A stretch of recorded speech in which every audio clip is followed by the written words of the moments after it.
What happened? Congress is now frustrated. They boycotted what? Write down. And boycotted roundtable conferences. And boycotted roundtable conferences. Boycotted roundtable conferences. Now Bapu want to let British know what their demands are going to be. Thus now Gandhi is going to write a letter to, who is the Viceroy? Irwin. Irwin, you are my good friend, you are a Christian Viceroy. I want to have a discussion with you. These are the objectives what we are demanding. And Gandhi put forward is, remember, 11 demands. How many?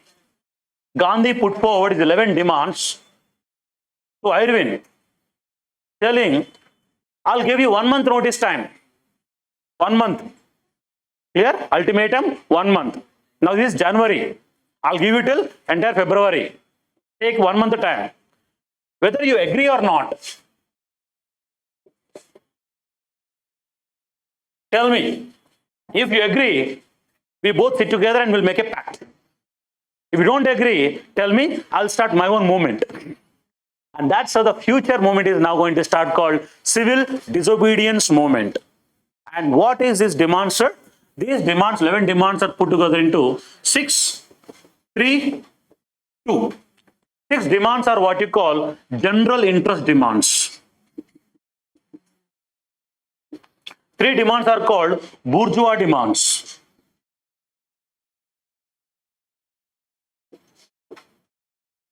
And 2 demands are called peasant demands.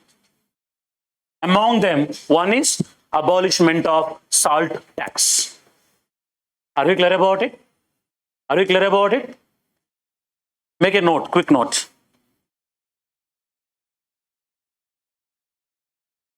Gandhi announced his 11 demands. Gandhi announced his 11 demands. Gandhi announced his 11 demands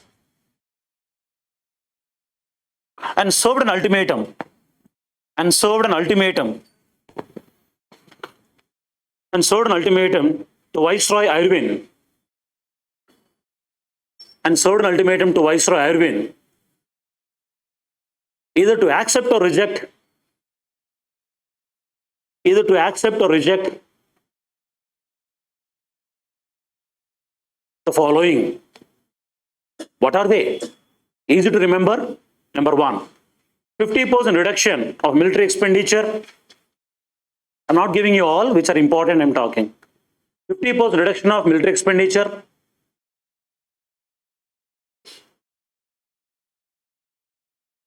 50% reduction of import duty.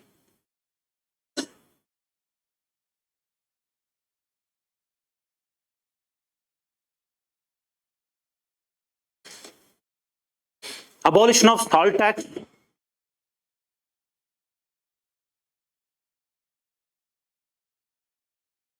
Abolition of salt tax. Balance of rupee, pound, exchange value,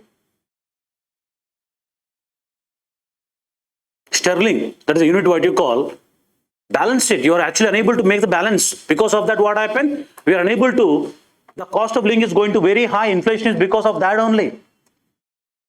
Are we clear about it? Certain worker demands are there. Like an industry should be, the coastal areas have to be open to workers for their easy download the goods. Import duty also has to be reduced. Military expenditure has to be reduced. CID, which we call. CID, by the way, which is becoming so harsh. What is most controversial? Write a controversial one. That is release of prisoners. Release of prisoners and their confiscated property. And their confiscated property. And their confiscated property. That is the most controversial one. You will understand shortly why that is controversial. Now look at here. Gandhi gave 1 month time, sir. So we have to reply by the end of February whether he will be accepting or not. And Gandhi said, Irwin, if you accept, it's fine. we'll make a pact. If not, tell me, I'll do my movement. That is what you call, I'm going to disobey your law, that is called salt law. I'm going to start with abolishing, I'm going to disobey. What is a salt law? So salt law is not new to India. In the Ripon time only 1882, the salt law came to picture. There is a rule actually. What's the rule?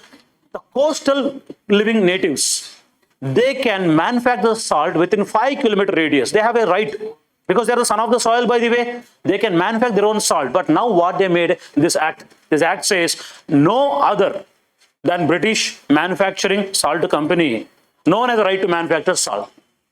Gandhi called it insane. It's called unnatural law. Why? British so far exploited all the resources, what all they can. Now they touch the salt.